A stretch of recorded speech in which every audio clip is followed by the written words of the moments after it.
everybody. I'm Paul Monahan, and welcome to the Most Important Game podcast. My mission is to help you lead, play, and perform at your best, no matter the stakes, no matter the circumstances. I help my clients to play better, struggle less, and enjoy more. And in today's podcast episode, we talked to Ron Watt. Ron is a AFL coach, has been for many, many years in the AFL, or Australian Rules Football League, and surrounding leagues, professional footy, as they call it in Australia, for a number of years, many, many years, tons of experience in that space, played the game at the highest level. He'd tell you for not very long of a period of time, but then got into coaching. We have this great conversation about what it takes to perform at a high level. He talks about some really interesting things that his mom used to say about concentration and confidence. We talk about what it means to bring a competitive mindset into our performances. We talk about growth mindset, breathing, centering, mindfulness, finding your purpose, a ton of really great nuggets. We also talk about what the best players seem to do that the others don't from a performance perspective. And I think you might be interested in that as well. So looking forward to our conversation with Ron. Here we go. Okay, here with Ron Watt. And Ron, you're sitting in near Melbourne, Australia, because for those of us in the US, we don't know about towns like Geelong and other towns like that, but we know Melbourne, and I know it's tomorrow in Melbourne already. So just for whatever you do, don't tell us what happens. Yeah, well, we're always ahead of the US over here. Let's absolutely, go. Absolutely. And I will correct you. It's Melbourne, not Melbourne. Melbourne's in Florida. Melbourne's in Victoria, Australia. Great point. Didn't take long for me to butcher the Australian names. Great, Ron. Great to have you here. It's really an honor and a privilege to be talking with you and really diving into these ideas around what I call the most important game, which is the inside game, the game we play here. And you and I have had many conversations about this, and I've had a chance to meet a number of your colleagues and coaches within your sphere of influence. And so super great to have you. I know it's winter in Australia right now, I think, or maybe you're coming out of winter. We're still in Ohio. Yeah. We'd have a lot of snow if it was the middle of winter in Ohio, but I don't think you have any snow there in Geelong. So anyway, great to have you, Ron. It's good to be here, and we've got a lovely winter's day here. It's about 40 degrees at the moment, so I have to do the conversion in my head because we're on Celsius. So I'm about 6 Celsius at the moment. We'll get up to about 14 today, which is mid 50s. Beautiful. And that's it gets a little bit colder than that where we are, but not too much colder. So gotcha. And the sun is shining. I can see the sun streaming into your office there. Love that. Yep. That's great. Absolutely.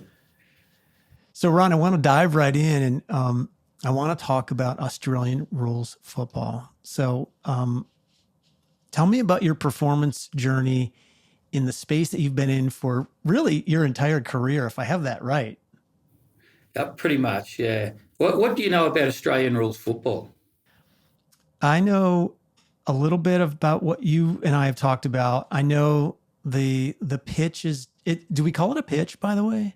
We call it a ground. A ground. So we don't even call it a field. We call it a ground or an oval. An oval, because I know it's oval shaped and it's giant. Yeah, right. Yeah. And I know it's the big. Yeah. It's about 100. It's the biggest sport in Australia. 180 yards long. All our grounds are a different size. Right, so that's the weird thing. There's lots of weird rules in our game. So traditionally, the grounds were built wherever they could be fitted in suburban areas, and country areas were a bit different. But where they were trying to fit grounds in suburbia back in the 1800s. So our game's been going since 1860. And we've got clubs who formed that initial league in 1859, and Geelong is one of them. Geelong and Melbourne are the two oldest football clubs in the world. So they've been continuous for nearly 170 years. So the grounds are all slightly different sizes. So about 170 yards long and about 120 yards wide, 130 yards wide. So big enough to put 2 American football fields on it. All right. So Yeah, that's a big plot of land. yeah, it is. That's a Yeah. big field. So our game is played totally different to American football. So there's lots of running. Players might run up to 10 miles in a game. And it's a mixture of aerobic type slower running and some super intense running at top speed. Some players might run 400 or 500 meters during the game at top speed, and then they'll do a lot of repetition work where they're cruising at about 85% speed. So it's quite an intense game. 18 players on the field at any one time for each team. So there's a whole lot of mess happens on our ground, and you can go anywhere you like. So sometimes you might have all 36 players in a 50-yard area. But yeah, it depends on the tactics of the game and how different teams want to approach it, and different coaches want to mess the game up and exploit the rules as much as they can. So we kick the ball, and we can kick the ball 50, 60 yards without too many problems. And that's the most effective method of moving the ball from one area to another. But we also handball, which you're not allowed to throw. You've got to hit the ball with your hand. And you can run and carry the ball as well, but you've got to bounce it on the ground every 15 yards. So, okay. Yeah. I was always curious why I saw. Okay. Yeah. Yeah. So it's quite a unique skill.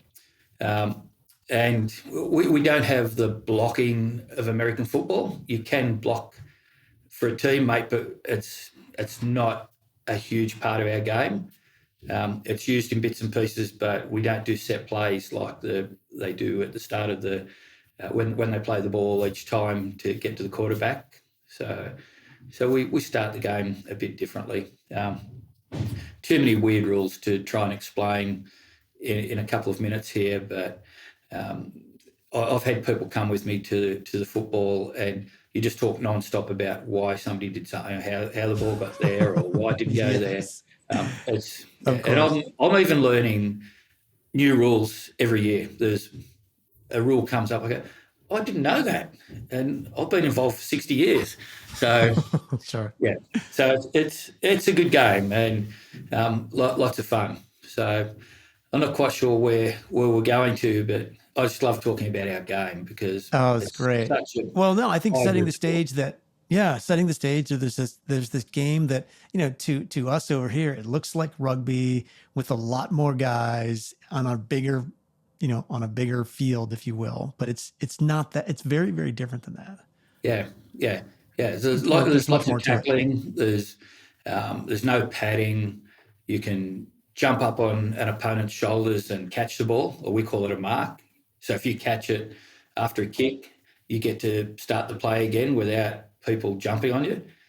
All right. So that's one way of possessing the ball.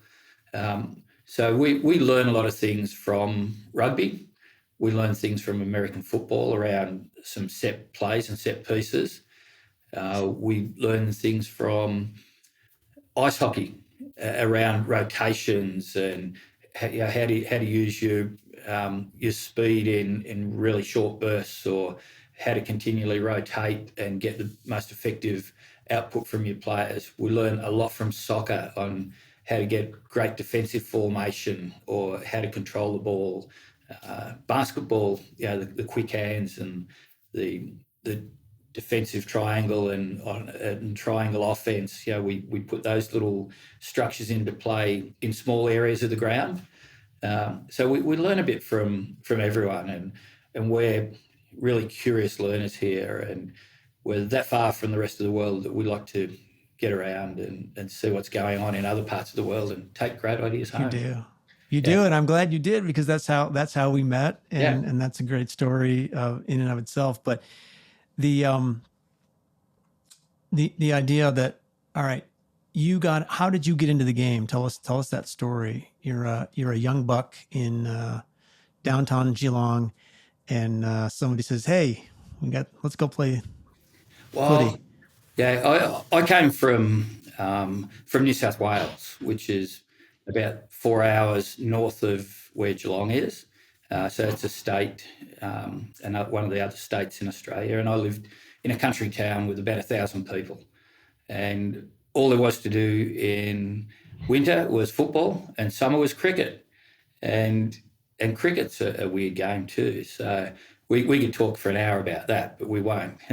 I just love the game of football. It was what everyone talked about. It was what we all did after school, and for me, it was a place where I felt like I belonged. I belonged on the football field. I felt like I was in more control over anything in my life. That was where I felt I had most control. And as the years have gone on, that's sort of my happy place even now. You're out on the field, out on the ground, and you're coaching, you're guiding, you're in control. You know exactly what's happened. You've seen it all 1,000 times before.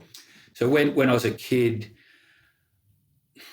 I liked the fact that there was rules, and there was a lot of kids in my town and neighbouring towns that were a bit antisocial. So outside of sport, I didn't like the way they behaved. And I was a pretty shy sort of kid and a bit of a dork, mum sort of, a bit of a mummy's boy, if you like. And I felt that on the football field was where there was rules and I could exploit them, and I had a real desire to be the best I could. And I knew that I was better at that sport than them because I had a desire to win, a desire to compete. And that was how I coped as a kid. And from there, I became a pretty reasonable player and got recruited to Geelong to play in the AFL. And I wasn't very good, actually. When I came up against other good players, I was very competitive, and that was what gave me an opportunity. And I was in around the pro team for about 4 or 5 years, and I played a few games, but mainly played in the second tier of football, played a lot of second tier football, so I wasn't quite good enough. And I got injured. Is that VFL or? Well, yeah, it's the VFL, yeah. So there's the AFL, which is the Australian Football League, and VFL is the body under that. That's the Victorian Football League. Right, right. So I played a lot of football at that level, after not quite making the main level. I got injured when I was early 20s, and I started coaching because I love the game so much. And so, can I have you hold that thought there? Because before we go into the coaching, I do want to put something up on the screen here for our viewers. For those watching at home here, I believe this is a picture of Ron. Yeah. A couple of years ago. That was 1995. 1995. What's going on in that image that you're holding up a cup, a trophy? You got a jubilant teammate next to you. What's going on there? Yeah. Well, that's one of my favourite pictures, actually. So when I started coaching, over here we have our semi-pro system is sort of community football, and we have some really strong community leagues which sit just outside the professional system. And a lot of the coaches back in those days used to play as well as coach. Now the game's become a little bit more strategic and harder to coach on the field, and there's not so many playing coaches. So I got my start as a playing coach, and I played until I was 35. So I had about 10 years where I was a playing coach. When I came back from my injury, I went to just outside the professional system and started my coaching journey there, but as a playing coach, and that was a lot of fun. And that we call them a premiership. So when you win the championship in our country, it's called a premiership. Mm-hmm. And a lot of our football is played at community level. So people play into their 30s and 40s and 50s, and we don't have the college system like you have over there. So we have to step from, we have some pathway systems for kids. If you don't make it through that pathway, junior pathway system, you then go to the pro system outside the AFL or the semi-pro system, which is where I started coaching. Gotcha. Yeah, and that's how I sort of got my start, and I've gone back to that now, which is a long way down the track further. So, that's great. So when I was a semi-pro coach, I was also a teacher, so you had to have another job, you had to make ends meet, and yeah. Of course, yeah, gotcha. Right. So, so along this journey, you figure out that hey, you can play at a pretty high level. Like, so when did you realize that you could play at a pretty elite level? I mean, albeit okay for maybe not as long as you wanted to or would have hoped to, but like how did you figure out that you had what it took? Oh, probably when I was 15, 16, and I was playing junior football, junior sport, back home in the country, and then they elevated me to the senior men's team. So at 15, I was playing against men, hardened men who were, pretty brutal back in the 70s and 80s, and that made me aware that, well, as a kid, I can compete here. As I grow, I'm going to be okay. And when I came to Geelong and tried it out for the pro team, I was always very competitive, and that was what gave me an opportunity. I wasn't quite athletic enough, and I wasn't quite skillful enough, but I was damn competitive, and that kept me in a lot of conversations, but not quite good enough. Yeah. What's the mental game of competitiveness? It's just a belief. So even as a kid, I'll give my mum a lot of credit here. She helped me out so much. And my dad was a good sportsman, but he wasted his opportunities. He wasn't very disciplined and didn't like training. And I went exactly the opposite. And my mum used to always have these, before I'd go to a game, she'd go, remember, confidence and concentration. And she'd go like that. And CC, confidence and concentration. Oh, nice. And I'll go, give it a break. It used to drive me crazy, but it actually really helped, and it stuck with me. So for me, the mental game is having a real confidence in your ability to compete, but concentrating ultra hard on what you're doing, not letting your mind wander. So you're there for a reason, and get into it. So don't just waste time for yourself or somebody else. So that's how I first sort of, without realising it, that was the first dab of mental, emotion for me. Yeah. And I think even as a kid, I used to lay in bed and I'd visualise the game before I had any education about it. I'd be laying there, laying in bed before the game for half an hour, and I'd be thinking about how I was going to approach each situation, what would happen if somebody came from the right or somebody came from the left, or how I'm going to kick the ball. So I did all that sort of stuff as a kid without realising that this is groundbreaking. Yeah, and I think that in order for that to happen, there has to be a level of passion for the game. Like, yes, I mean, you were eating, sleeping, breathing this 24/7 as a kid. You loved it. Yeah, I did it just as well, because I wasn't all that smart at school, so I really needed a bit of a push along somehow. so I've been very lucky that's helped. But I believe that you've got to have purpose in what you do, and I think I've always had my purpose has always been about the love and the joy and the connection and the passion and the belonging, those types of things. And it's only in recent years that I've really delved into purpose more at a more intellectual sort of level.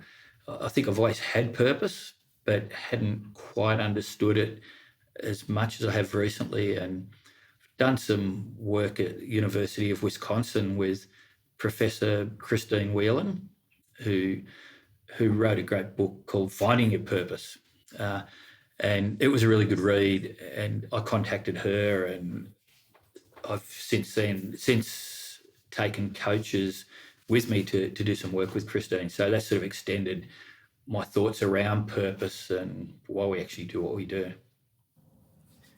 That's really cool. And I'll say for the listener, so Ron Watt for years has been this growth mindset guy who just every year in, year out, hops on a plane with a number of his colleagues and travels the world, comes to the United States for a month or whatever it is. And he goes to about every sporting domain and venue that you can think of.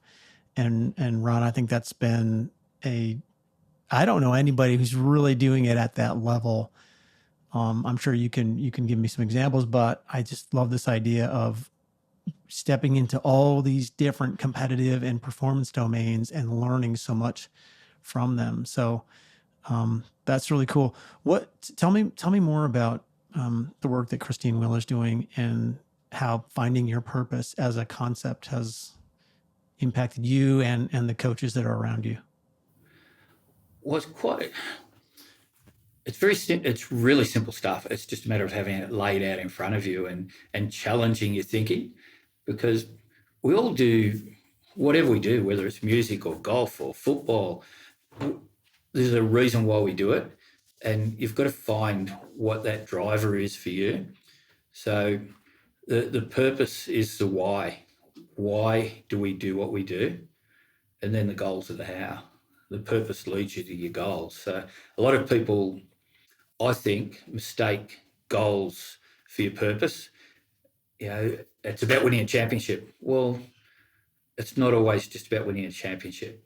It's about a whole lot more. And if you really delve into why you do what you do, you find that there's so many great things that are taking along that path. And sometimes it can help alleviate some of the disappointment that if you don't always win the championship, you've actually been doing this for a whole host of other reasons that have taken you to a certain level.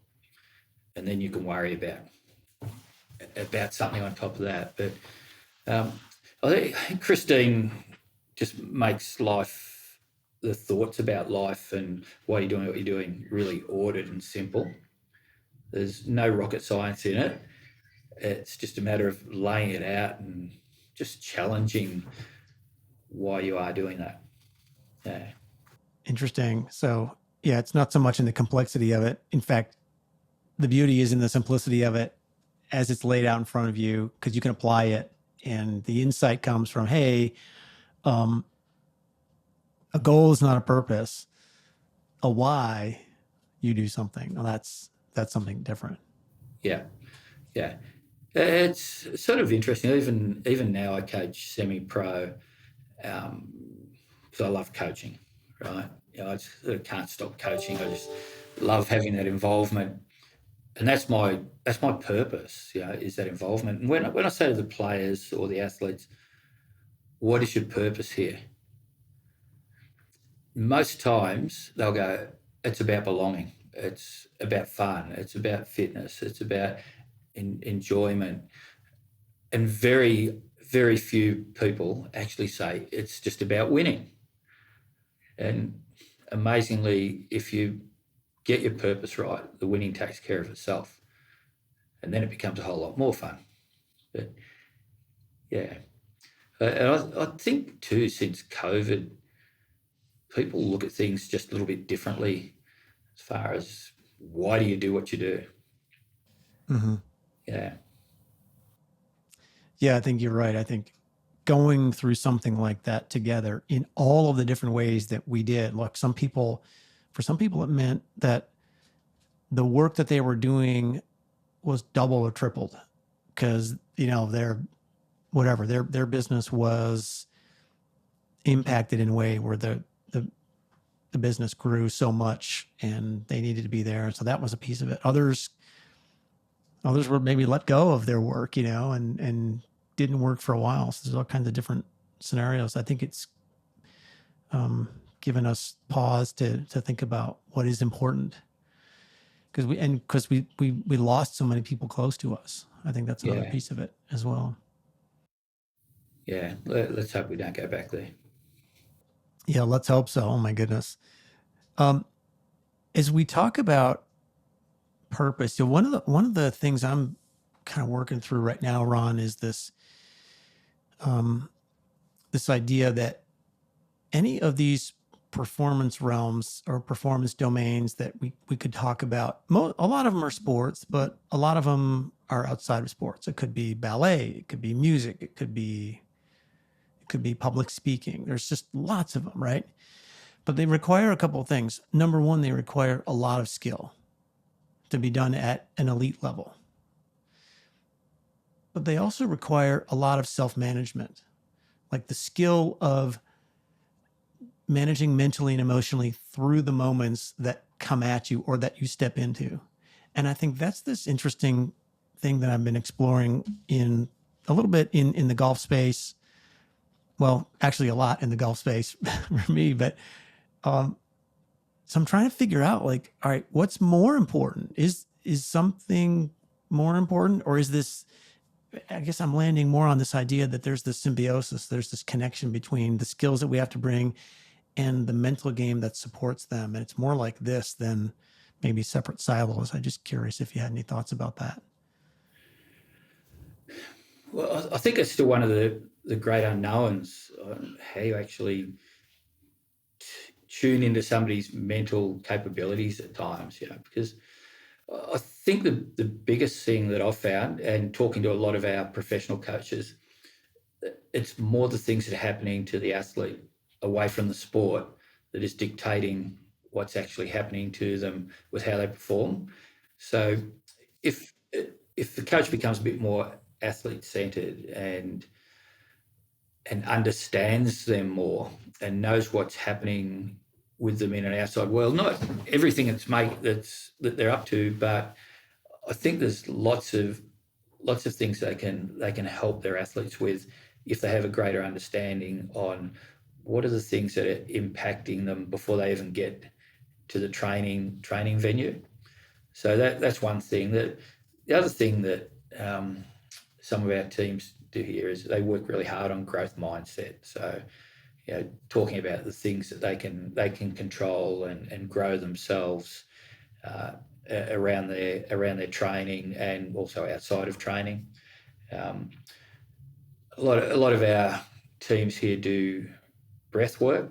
They do breathing and make sure that players are sort of centered. So some teams do some yoga pre-training, or have that time where they have to go within themselves a little bit. So it's different to how it used to be. So everyone's trying different things. So whoever wins, well, that's the greatest model to follow. So everyone tries to do that, which is no different to over in the States. But we're always looking at, well, how can we actually tap into somebody's thinking? And in the end, I always keep coming back to, the players don't really care what you know until they know how much you care. Right. So, there's that fine line between caring or being a pain in the backside and overstepping the line. Yeah. Right. So Mike D'Andrea is somebody that here in the Cleveland area. I know you've spent time at his awesome performance facility. Yeah. And in a recent conversation with Mike, we were talking about Jim Trussell, whom he played for Jim Trussell 20 years ago. And I didn't know this at the time. I had just landed in Ohio. I didn't know a ton about Ohio State, and I was paying a little bit of attention. They went and won the national championship the year that Mike was on the team, but he talked about Jim Trussell as if he was kind of metaphorically saying, Paul, you don't understand how this guy cared about his team. he knew everything about all the players, not in a big brother is watching kind of a way, but in a caring kind of a way. And those players, Mike said, would run through a brick wall for that guy. Yeah, yeah, I agree. I think that's been the biggest shift over the last 20 years or so, is how much you actually care about the players and show them can understand and empathise with them. And yeah, I think you're spot on. So so is it the same in Australia as it is here, where it seems to me that there's still the coach who is just the absolute intensity, rules everything, and we're gonna bash heads until we win. I mean, it seems to me I still see certain levels of that, and I'm curious if you do as well. I don't see as much of that now as I did 10 years ago, and certainly nowhere near what it was 20 years ago. In fact, most of that's gone from our game. It's become really athlete-centered, and the athletes have far greater control on how messages are delivered and the acceptable levels.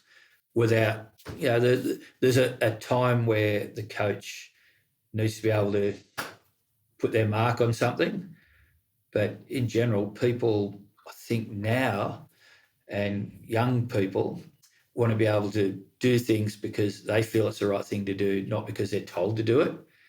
I think they're happy to be guided and shown great ways, but unless they make the decision to go, all right, this is what we're doing, it makes it really hard. And I see very few times in our game where coaches are just mad at their players and uncontrollably berate them. And when it does happen, it gets highlighted in our media here. So we're a bit of a nanny state in lots of ways. Everything's got to be perfect.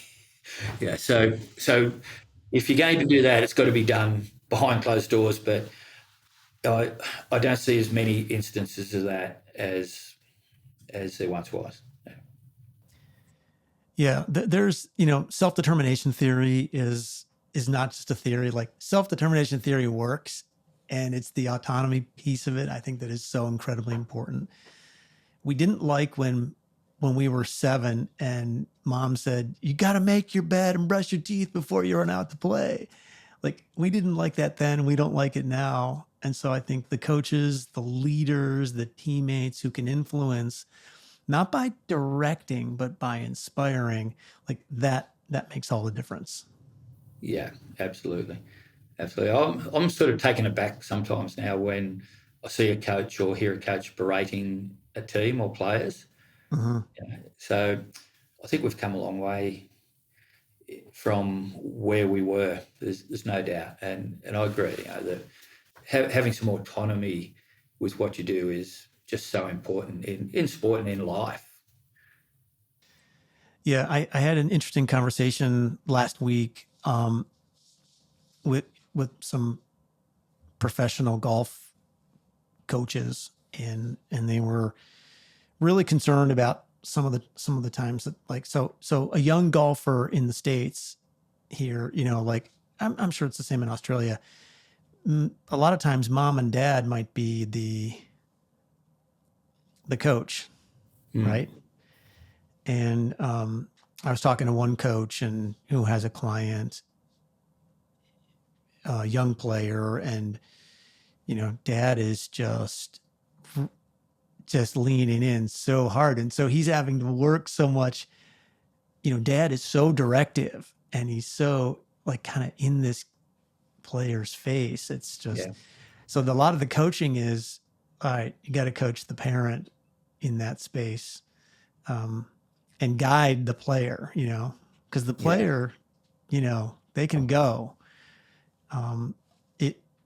The biggest thing you can do for that player is to remove that maniacal influence from from dad or from mom or whatever. So that's kind of an interesting dynamic in some of the things that Yeah. I see. Yeah, absolutely. And we're not immune from that. We have plenty of instances of that where parents are still trying to coach their kids when, well, hang on, I'm the coach. You don't need to be doing that. Um, and I think Yeah. as you get older, it gets easier to navigate that and put the right systems in place for that. But yeah, there's no doubt that is an issue, and especially if it's a professional coaching relationship with a parent and a child, it can be a little bit messy. But I'm not quite sure how I'd go coaching my own children. Yeah. Well, and that's another dynamic. I mean, just think about raising your kids, and maybe giving them advice on, maybe they asked for it, maybe they didn't. And it's about, hey, where should I go to college, or where should I do, what car should I buy, or whatever. And sometimes they just don't want to listen to us because we are dad. Yeah. Because we're the parent, because the only people who are smarter and a good resource for them don't live in this house. It's not mom and dad. It's someone else, so. Yeah, that's where you've got to be really good at asking questions. Yeah. And you hope the questions lead to the right answer. That's such a good point. It is about the question. Yeah. Yeah. So I am curious if we think about where performance at a really high level, I want you to think about like the best players that either you played with or that you saw play as members of your team. I'm curious if you could begin to identify what are the characteristics of those players who performed or maybe outperformed or even far outperformed the rest of their peers. Well, there's a couple of things. Probably the best player one of the top 5 players of all time in our game is a guy called Gary Ablett. Now, I played with Gary Ablett's dad, who is reputedly the best player of all time. And he probably was. But his son, Gary Ablett, I then coached. And people say, he's the best player of all time. So, but they both rank in everyone's top 5 as the best players of all time. So I'm going to talk about young Gary because old Gary, he just had that much talent. And he played on instinct. He didn't train properly. He was all over the place. He could have been better than he was, apparently. But that was just him. So young Gary was very different personality to his dad. But I often use him as an example that he was as skillful as anyone you want to know or see. He made better decisions than most. He used the ball really well. But the thing that he did better than anyone else was trained the basics well. So I know it's pretty boring, but he just did all the basic skill work, basic preparation with his body, the basic recovery, everything that he should have done, he did, and he did it to within an inch of his life all the time. Where if he was doing handball, he was bang, I'm right over it, I'm executing that skill well, whereas most people just go, no, that'll do. No, he was just, so that particular about the basics. So I think for me, that's one of the greatest things that I've learned. It's pretty boring, I know, but you can't go past that. And he was reflective and wanted to learn, but in another sense, we had this guy who played with us. He was an academic, and he was really structured, and he had a physio degree and a couple of masters in business. And he was only mid-20s. He'd done all this study while he was playing and everything. He's just super smart. And he used to write everything down. He had this journal, and he had a new journal every year. It was sort of that thick.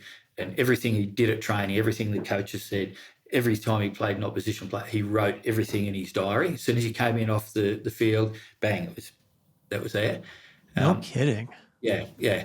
And his performances took him from being, a very average 20-year-old to being a superstar by the time he finished at 30 because of his preparation, because of the way he reflected on his so his reflection then enabled him to prepare mentally for the next week, or the next time he had a situation that was similar, he'd flick back and go, all right, this is what I did last time we played that opponent or that team, or this didn't work. And so super. So he's just like one journal after the next. He's just capturing everything. This isn't Gary Jr. This is another guy.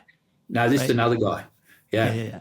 Who came into the system a bit later than, so he wasn't a superstar as a kid, but he became such a dominant player because of the way he was able to prepare and reflect. So there's a couple of different ways of preparation. He was meticulous with what he did in a physical sense, but it was his mental application was the thing that really helped him. Yeah, that's really interesting, especially like I'm trying to think of different domains where you'd hear about something like that. I can't even imagine watching a football game where the players on the bench journaling after that play, Yeah. So he would journal after the game because we don't come on and off the ground for extended periods like your guys. But after the game, it'd be, into the journal straight away. Yeah. Okay. Yeah, that's pretty interesting. Yeah. What about, I'm also curious, I have this theory that in order to play at a high level, we have to do some things. Certainly we have to bring a lot of skill into the space, whatever skill is required to do well. But we also have to manage our own mental and emotional state and our mindset, because challenges are going to come our way and we're going to have to move through those. So I have this theory that there's these, I call them 5 bandits of potential, right? It's like the things that will rob you of your best play. So it's fear, frustration, doubt, shame, and quit. Now, fear and frustration are probably 2 of the biggest ones. Fear and anxiety can show up in a lot of different ways, but frustration, like that's a big one too. I'm curious how, like, say Gary Jr., for example, if you think about maybe how frustration could show up in a match. Do we call them matches, by the way, or are they games, or? Both. Yeah, we're bilingual. Okay. Yeah. Nice. So, in a match, I mean, what would be like a really frustrating thing that could happen to a player like Gary? I'm sure he has a position that, like, I don't understand, but. Yeah. Well, so something would frustrate him, maybe an opposition player who tags him, so who plays directly on him and doesn't give him any room to move. Now, some people are better at tagging than others. So some people will be just about holding young Gary so he can't go anywhere, or corralling him so he can't move into a spot.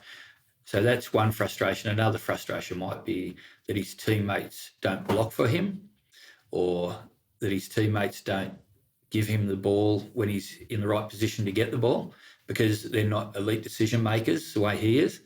So the other frustration is people don't see the game the way he does, because he sees it super quick.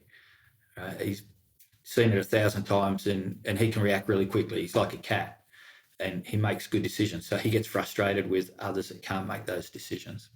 So there's some of the things that complicate our good players. So you've got to try and give them some tools to cope with that. And one thing is to give him an awareness that not everyone's as talented as him. Yeah. So that's basic, right? But you do have to tell people that sometimes, otherwise they'll continue to get frustrated. I totally agree. To interject, Ron, sorry, but yet, like, I see that in the workplace. Yeah. I see that with my corporate clients, where they have a really talented a talented operator in there somewhere, and maybe even in an important leadership position, constantly frustrated by what they would call incompetence, because they've got a big brain and they can process things and see things so quickly. Drives him crazy when someone like Paul comes along, and I'm like, could you explain that to me, or whatever that might be, Yeah. right? So, yeah, okay. So you're right. You have to frame that for them, because it might not be self-evident. Yeah, absolutely. Because he's thinking everyone else can do what he does. Yes. So, and then maybe you have to go to his teammates and explain to them that this is what Gary's thinking. You need to behave like this, or get this set play in a different position so that it actually impacts your mate who is a better player than you. We want him to have the ball. Okay, so you got to do a little bit of work both ways, but then, well, as you'd know, whatever you're involved in, there's going to be life's not perfect, so you have to sometimes just deal with it, and you can't put it any more bluntly than you've just got to move on. Yeah, because you can't dwell on what's just happened. All basic principles of life, really. Yeah. No doubt. Yeah. No doubt. Yeah. That's interesting. What is something that, if you could think about your time either as a player or as a coach, like the one do-over you'd like to have? Well, probably. So I coached professionally for 15 years at Geelong. So after I'd done my stint as a semi-pro coach, and I coached professionally, and I wish that I had a bit more confidence in myself as a coach, because I played very little at the top level, and that doesn't mean I'm any worse coach than anyone else. It just means that sometimes you think, oh, I haven't played a lot at that level compared to some of the other coaches who are playing or who are coaching now. Yeah, they've played 200 more games than me. But I wish I had have just had a little bit more confidence in my ability to coach. And when I'm saying that, I did have confidence in my ability, but there was times that I'd be sitting in meetings with the coaching panel and I'd be going, oh, I've got this really good idea that I think will make a difference. And I'll go, no, don't say it. You're silly. That's a silly thing. And one of the more senior coaches would go, why don't we do this? And I'll go, oh, that's exactly what and they go, yeah, great idea. Yeah. So it took me a while, a number of years before I go, I'm just going to say whatever I'm thinking. And yeah, so I wish I had have had that belief and confidence when I first started as a young coach in the professional system, because maybe it might have elevated me a little bit more. And then at the other end of my career, maybe I was happy going, okay, well, I've had a good stint in coaching. Now I want to do something different, and I don't want to keep driving to reach the next level. And now I'm thinking, maybe I wish I had have. So it's about taking opportunities and having a bit more belief, along the journey. Yeah, that would be a couple of things I would think about. Yeah. Is it a little bit like, I know what I experience, and I think a lot of people do, is this imposter syndrome? It's like you're in this space, but then you're looking around, and it's like there's all these brilliant people. Yeah. And you're like, how did I get in this space, and do I belong? Yeah. Oh, absolutely. And when you asked me to come and talk to you, I'm thinking, why would you do that? Yeah. So, I have a great time when I come to the States, because everyone thinks I'm a lot smarter there than they do here, right? So I really love it. But I agree. I mean, we do put ourselves in different situations, and it's a little bit like my coaching journey. Have I got enough confidence to do that? Well, yeah. I wish I was 60 20 years ago. Yeah, because maybe, things would turn out a little bit differently. Yeah. I got you. Yeah. But, I just love coaching and learning and talking to people about how you get the best out of yourself and how you get the best out of others. And that's why I keep coming back to the States, because I've got a nice group of people that I get to talk to all the time, and then I get to meet a whole lot of other people each year, because one visit leads to meeting someone else who you go back to see the next year, and it's really good fun. And my coaches love it. I bring some of the professional coaches, and they really so love lucky. it. And the other thing I do occasionally is bring a couple of business people with our coaches, and that creates a different conversation, right? So, and then it allows us to push into some other options. We'll go and talk to a business professor, or a psychology professor, or we might go to LA County Fire Department and learn about whatever they do. So you're starting to look for different options. But I don't just bring business people. I'll bring coaches from other sports to be with my coaches. So you're creating a different conversation again. So, I think that's fascinating. Really interesting. Yeah, it's fascinating what you do with the folks that you bring here, and they're super lucky. Quick shout out, of course, to our friend Jody Coulter and her husband Chris, who had said to me for a couple of years, you've got to meet my friend Ron. He's coming to town. You have to meet, and so glad we had a chance to do that so many years ago. They're really good people, and just lucky chance meetings that I ran into Jody and Chris, and we've kept a good friendship over the years. And also a shout out to Jay Hennessy, who was a good mate of mine who you've stolen off me, after I introduced you. I almost live down the street from him. It's easy that way. You're right. You're right. Because you called me and you're like, hey, there's this guy coming from California. He's moving to work with the Guardians, and he's doing some great work over at the Guardians. And it's fun to get a chance to chat with Jay and do some things with him as well. So it's awesome. Yeah. Super, super good. Hey, I love this last question here. I want to toss at you here.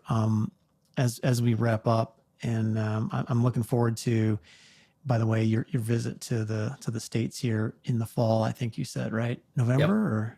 Yep. Yeah. So if anyone who's listening wants to have a chat or meet some of my coaches, we'd be really interested. We're going to LA for a week in October with a group, and then another group is going to join me and go to Florida at the end of October for a week, and then we're coming to the Midwest with Columbus, Cleveland, and Madison early November. So anyone in those areas, Well, we'll put some of your contact information in the below the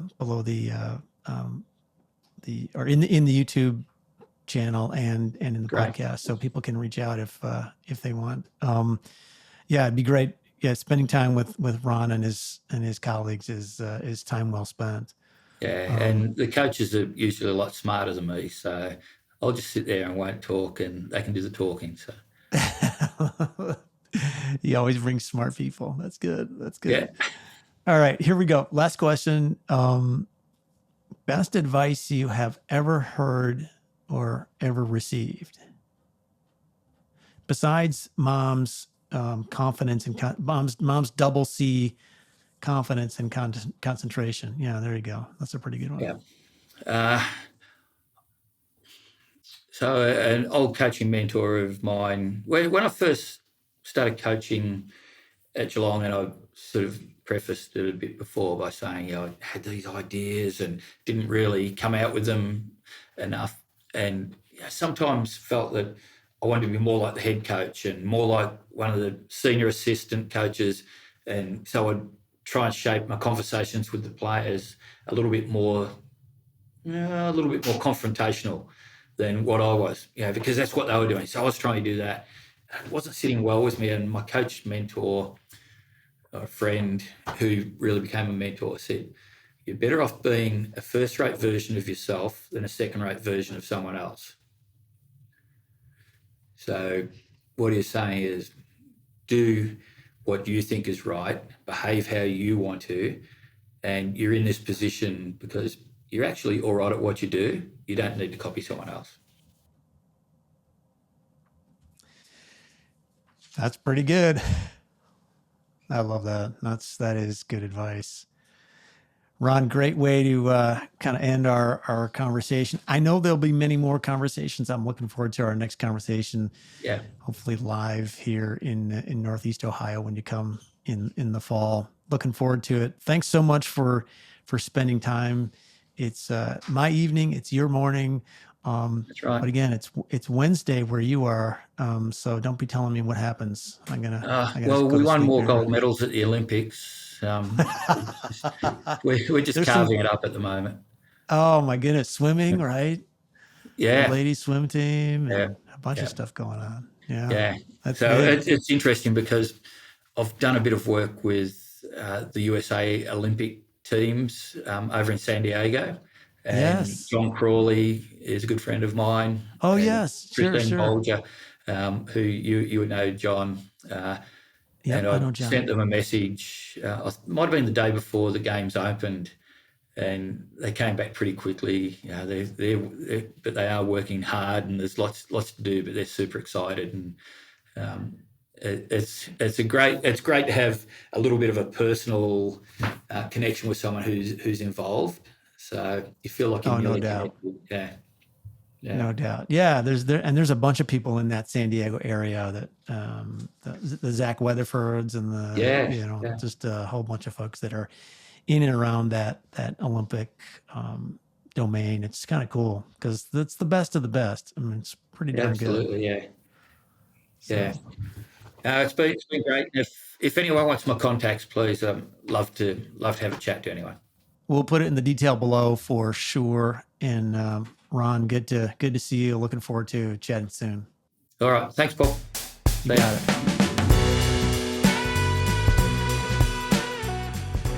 All right. That's a wrap on our conversation with Ron Watt. Thanks for joining the conversation today. Really great to have you on the podcast. Once again, I'm Paul Monahan, and my mission is to help you lead, play, and perform at your best. If you want to learn more about the work that I do, you can visit my website at paulmonahan.com. There you can find my book, The Most Important Game, available in hardcover, paperback, ebook, and Audible. If you're watching on YouTube and you enjoyed the conversation, go ahead and hit the like button and subscribe to the channel. And if you're listening on podcast, hit the follow button so that you don't miss an episode. A special shout out to our producer, Kevin Monahan. Thanks, Kevin, for being there behind the scenes tonight. Until next time, remember, don't give up. Stay in the game. No matter the arena you're performing in, it is possible for you to play better, struggle less, and enjoy more.